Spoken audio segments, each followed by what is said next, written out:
आचार्य, मगध के कुछ गांवों में ब्राह्मण सम्राट चंद्रगुप्त का विरोध कर रहे हैं। क्यों?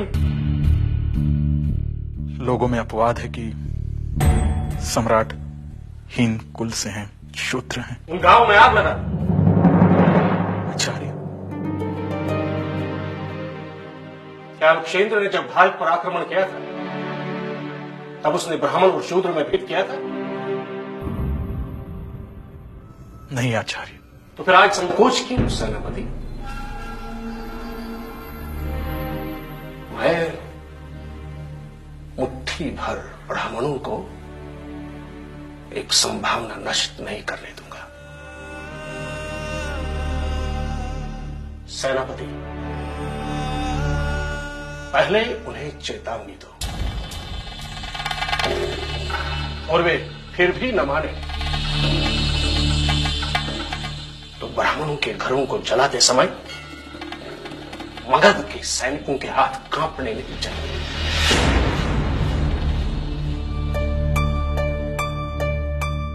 देखता हूं कौन कूदता है मेरे राष्ट्रीय यज्ञ की ज्वाला में। और जो ब्राह्मण फिर भी न माने, जो भी विरोध करे, उसे मृत्युदंड दिया जाए। आचार्य, ब्राह्मण अवध्य है। क्या शासन को दंड का निर्णय वर्ण के आधार पर करना चाहिए? नहीं आचार्य। तो फिर न्याय के समय ब्राह्मण अब्राह्मण का विचार क्यों?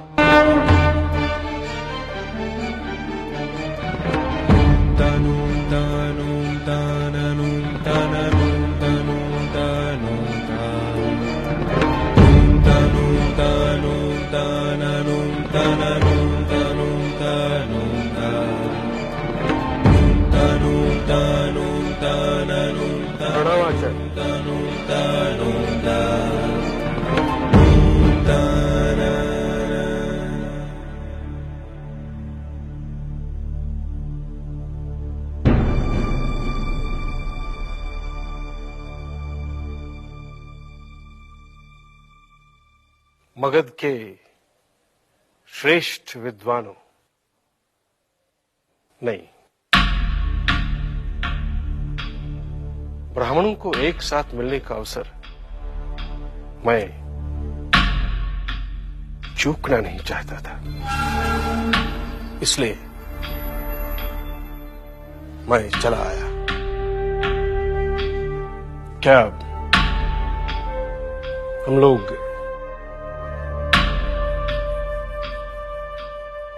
बैठकर बात नहीं कर सकते?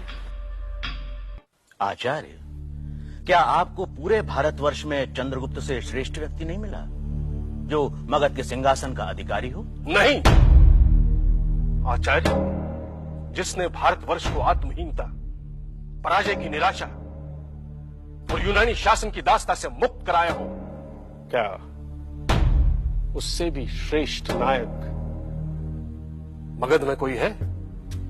शूद्र कब से श्रेष्ठ हो गया आचार्य, जिसका स्थान चरणों में हो? ये राष्ट्र आप जैसे विद्वानों को कभी क्षमा नहीं करेगा जो वेदवाणी का गलत अर्थ लगा रहे हैं। तो आप सही अर्थ बता दीजिए उस मंत्र का जो हमारी वर्ण व्यवस्था का आधार है। कब कहा है पुरुष सूक्त ने कि विराट पुरुष के मुख से बना ब्राह्मण, भुजाओं से बना क्षत्रिय, जांघों से बना वैश्य, पैरों से बने शूद्र से श्रेष्ठ। वही पुरुष सूक्त ये भी कहता है कि ये पृथ्वी भी शूद्र है, क्योंकि उस विराट पुरुष की नाभि से अंतरिक्ष उत्पन्न हुआ, मस्तक से द्युलोक और चरणों से पृथ्वी। ये पृथ्वी हमें धारण करती है, हमारा पालन करती है, इसलिए ये शूद्र है। ये पृथ्वी हमें जल देती है, फल देती है, अन्न देती है, इसलिए ये पृथ्वी शूद्र है। आचार्य, शूद्र तो उसके चरण है जिसकी आंखें सूर्य है, जिसका मन चंद्रमा है और वायु जिसकी सांसें हैं। ऐसे ब्रह्मांड को धारण करने वाला शूद्र है। तो क्या आप वर्ण व्यवस्था को नहीं मानते आचार्य? मैं वर्ण की उस व्यवस्था को नहीं मानता जो ये कहती है कि वर्ण का संबंध जन्म से है। मेरी दृष्टि में जन्म से कोई ब्राह्मण, कोई क्षत्रिय, कोई वैश्य और कोई शूद्र नहीं होता। और इसकी घोषणा मैं नहीं, वेद और ऋषि याज्ञवल्क्य करते हैं और समस्त ऋषि उसका समर्थन करते हैं। ये कब कहा था याज्ञवल्क्य ने आचार्य विष्णुगुप्त? मैं तो राजनीति पढ़ाता हूं आचार्य, वेदांत तो आप पढ़ाते हैं। क्या कहा था मिथिला के राजा जनक को सभा में ऋषि याज्ञवल्क्य ने, जब आचार्य कोहल ने प्रश्न किया? आचार्य, याज्ञवल्क्य ने कहा था कि ब्रह्म को जान लेने के बाद ही मनुष्य ब्राह्मण बनता है, और उसे जान लेने के बाद जो भूख प्यास, शोक मोह, जन्म मृत्यु से परे है, ब्राह्मण पुत्र की कामना, धन की कामना और संसार की कामना से मुक्त हो भिक्षा पर निर्वाह करता है। इसलिए ब्राह्मण वही है जो ब्रह्म को जानता है। कुछ लोग तो कहेंगे ये तो ब्राह्मण के लक्षण नहीं, ब्राह्मण परिवार में पैदा होता है और वो जन्म के कारण ही ब्राह्मण होता है। और मैं कहता हूं, जो ब्रह्म को जानता है वही ब्राह्मण है, बाकी सभी ब्राह्मण नहीं है। वे सब मृत्यु और शोक के ग्रास है। क्या याज्ञवल्क्य के शब्दों में जन्म से जुड़ी वर्ण व्यवस्था के विरुद्ध छिपी चुनौती नहीं थी?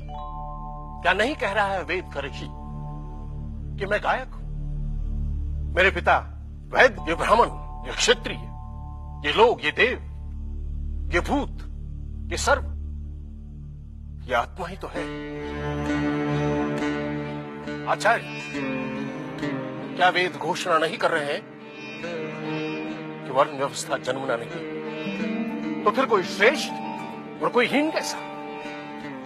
मैं उस व्यवस्था के खिलाफ हूं जो प्रत्येक मनुष्य को सामाजिक और आध्यात्मिक उत्कर्ष का अवसर दे। हर मनुष्य को अपना श्रम चुनने का अधिकार होना चाहिए, क्योंकि वही पुरुषार्थ है।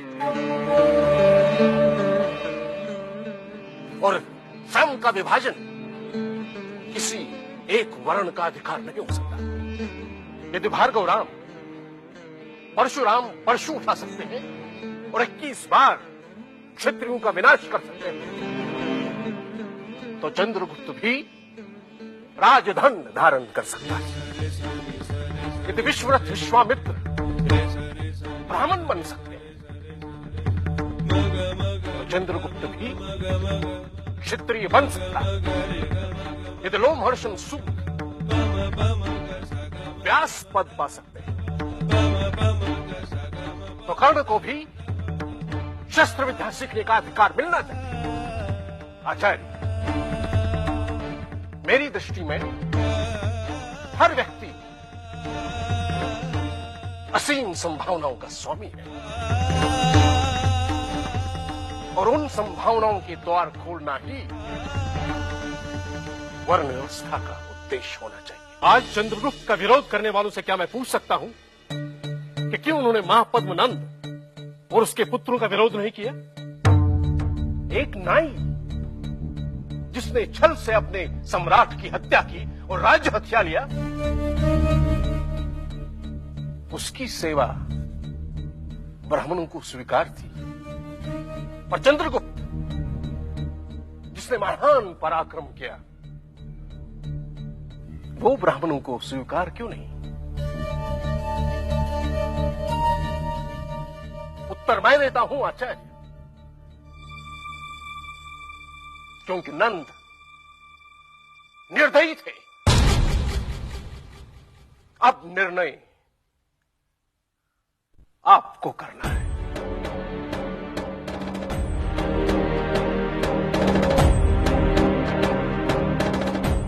पर एक बात याद रखिए, यदि इस बार चंद्रगुप्त का मार्ग स्वर्ग के देवताओं ने भी रोका, तो मैं विष्णुगुप्त उनसे दानव बनकर लड़ूंगा।